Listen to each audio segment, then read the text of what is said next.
Hello everybody, thank you for tuning in to the weekly report.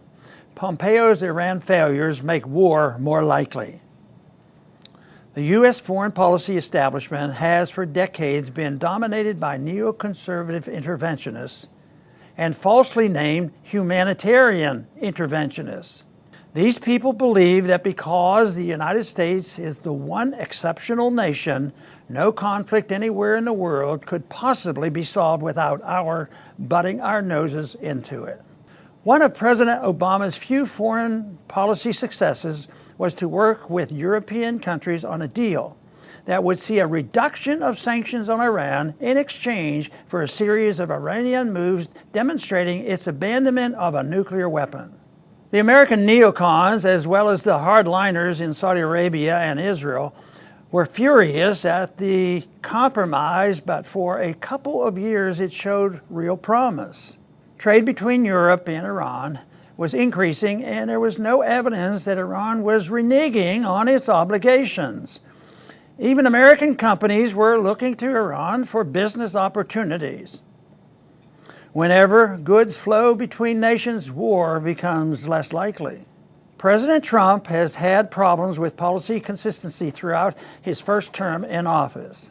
But unfortunately, his few policy consistencies have been the most ill-advised ones.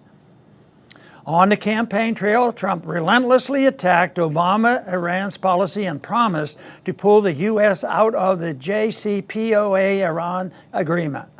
Unfortunately for America, he followed through with this policy in 2018. Though he promised that by pulling out of the deal, the U.S. would get a far better deal in its place, the truth is Trump's Iran policy has produced nothing but negative results.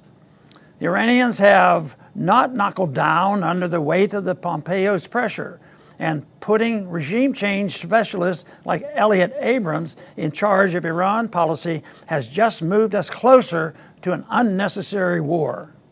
Iran is not a threat to the United States, no matter what lies the neocons put forth. These past 2 weeks, the weakness in the U.S. maximum pressure policy toward Iran has been exposed for the world to see. First, Pompeo spent the summer lobbying European nations to support a U.S. motion in the UN Security Council to extend an arms embargo against Iran. As Iran has been judged in compliance with the Iran deal, the arms embargo is scheduled to be lifted in October. Pompeo's diplomatic skills did not produce the desired result. Not a single party to the Iran nuclear deal voted with the U.S. to extend the embargo. Undeterred, the Trump administration is now determined to trigger the snapback sanctions on Iran, which means if Iran is judged to be in violation of the Iran nuclear agreement, all the previous sanctions would snap back into place. But there's a problem with this, because the U.S. has formally withdrawn from the Iran agreement. It has no legal standing to trigger the snapback of UN sanctions on Iran.